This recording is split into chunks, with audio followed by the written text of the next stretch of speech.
You know, there are American heroes who don't like this idea. Neil Armstrong, Gene Cernan have both testified against commercial spaceflight in the way that you're developing it, and I wonder what you think of that.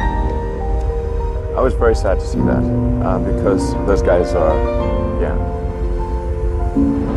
those guys are heroes of mine, so it's really tough. You know, I wish they would come and visit and see the hardware that we're doing here. And I think that would change their mind. They inspired you to do this, didn't they? Yes. And to see them casting stones in your direction. It's difficult. Did you expect them to cheer you on? So they're hoping they would. What are you trying to prove to them?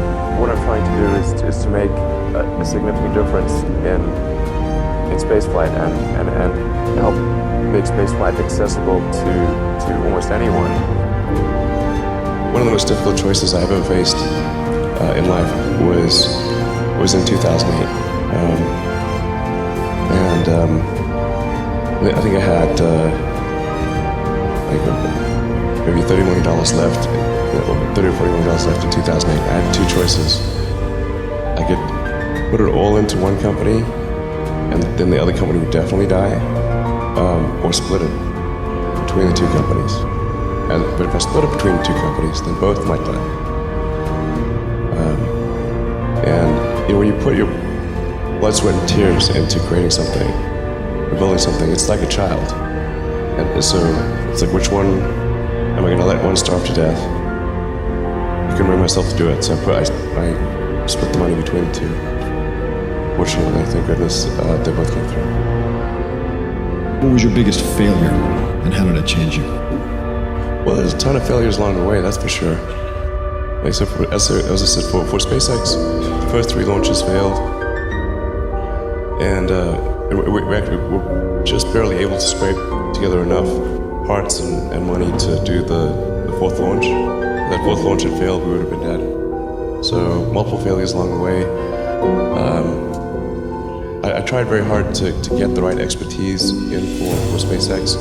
I tried hard to find a great chief engineer for the rocket, but the good chief engineers wouldn't join, and the bad ones, well, there was no point in hiring them. So I ended up being chief engineer of the rocket. So if I could have found somebody better, then we would have maybe had less than 3 failures.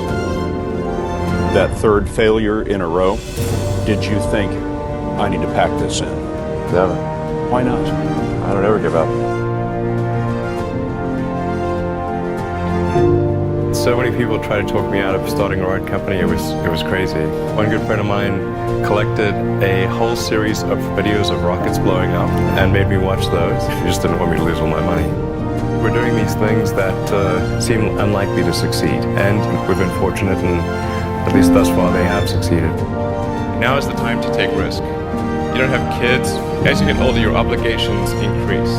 And once you have a family, you start taking risks not just for yourself, but for your family as well. It gets much harder to do things that might not work out.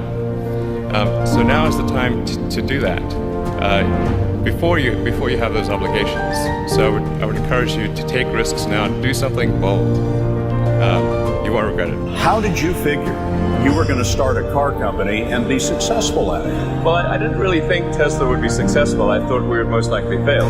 But I thought that we at least could address the false perception that people had that an electric car had to be ugly and slow and boring like a golf cart. But you say you didn't expect the company to be successful, then why try? If something's important enough, you should try, even if the probable outcome is failure.